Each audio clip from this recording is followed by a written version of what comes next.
कितना ज़रूरी होता है बैंक्स के लिए प्राइवेट शोबे को कर्ज की फराहमी को रवानी के साथ जारी रखना, चूँकि ज़ाहिर प्राइवेट सेक्टर के पास तो और कोई ऐसी जगह नहीं है कर्ज लेने की। अब तो हम देख रहे हैं इंटरेस्ट रेट भी कम है, इसके बावजूद ये शरह ADR की नीचे आती जा रही है।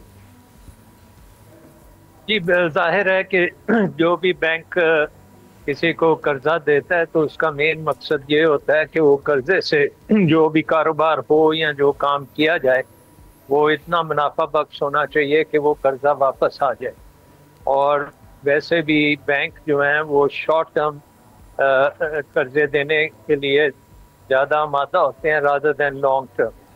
अब इसमें अब हालात ये हैं कि पाकिस्तान में क्योंकि एक फोकस है हुकूमत को फाइनेंस करने के लिए बहुत ज़्यादा टैक्सेस की ज़रूरत है, और प्राइवेट सेक्टर जो टैक्स देते हैं उनके ऊपर ज़्यादा से ज़्यादा बोझ बनता जा रहा है, और फॉर्मल सेक्टर जो है उसमें इतनी प्रॉफिटेबिलिटी नहीं है कि वो इस वक्त एक्सपेंशन का सोच सके। और जो हालात हैं उसके मुताबिक इन्वेस्टमेंट टू GDP रेशियो जो है वो तकरीबन 10 से 11% पे आ चुकी है, जो कि पाकिस्तान की हिस्ट्री में सबसे लो लेवल पे है। और जैसे आप बता रहे थे क्रेडिट जो है प्राइवेट सेक्टर को वो भी बतदरीज कम होता चला जा रहा है। सो आई थिंक ये ओवरऑल चेंज इन डायरेक्शन करने की ज़रूरत है। अगर आप चाहते हैं कि private sector engine of growth बने और प्राइवेट सेक्टर इन्वेस्ट करे तो 2-3 काम करने पड़ेंगे। एक ये है कि आपको टैक्स का फोकस हटा के इन्वेस्टमेंट की तरफ फोकस करना पड़ेगा, इन्वेस्टमेंट इंसेंटिव्स देने पड़ेंगे और जो मुश्किलात इन्वेस्टमेंट में टैक्स के अलावा भी आती हैं उनको भी ख़त्म करना पड़ेगा।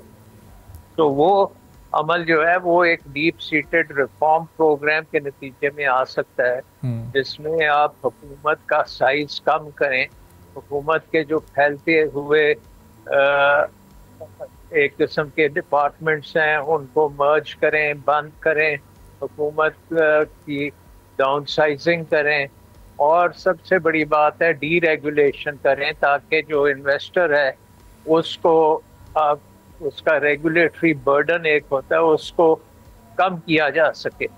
तो ये सारी चीज़ें हुकूमत नहीं कर रही। हुकूमत का एक सिंगल पॉइंट एजेंडा है और वो है कि IMF प्रोग्राम के तहत उन्होंने टैक्स कलेक्ट करना है अपने अखराजात के मुताबिक, और जितने ज़्यादा अखराजात होंगे उतना ज़्यादा वो टैक्स कलेक्ट करेंगे। सही। तो ये मॉडल अब मेरा ख्याल है कि चलेगा।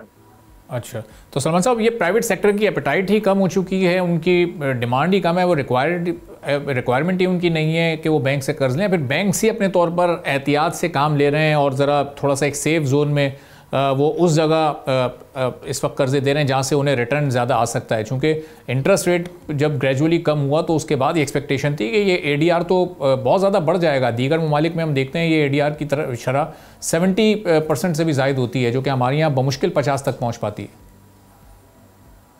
हाँ, उसकी वजह यह है कि हमारे मुल्क में जो इन्वेस्टमेंट अपॉर्चुनिटीज़ हैं उनको दबा दिया जाता है और उनके ऊपर इतना वज़न लोड कर दिया जाता है, और उन पे जो टैक्स और नॉन टैक्स के एक किस्म के मेयर्स जो हैं वो अप्लाई किए जाते हैं, और फैसिलिटेटिव इन्वेस्टमेंट क्लाइमेट पाकिस्तान में नहीं है।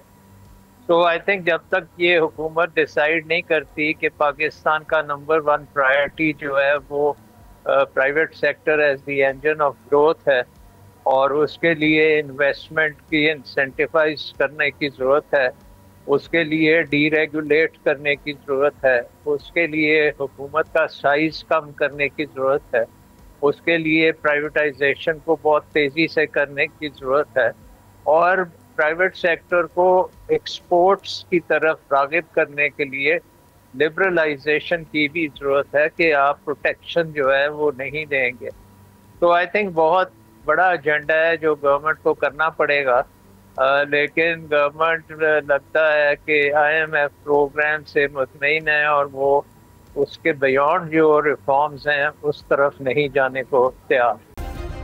सब्सक्राइब करें और बेल दबाएं ताकि कोई खबर रह न जाए।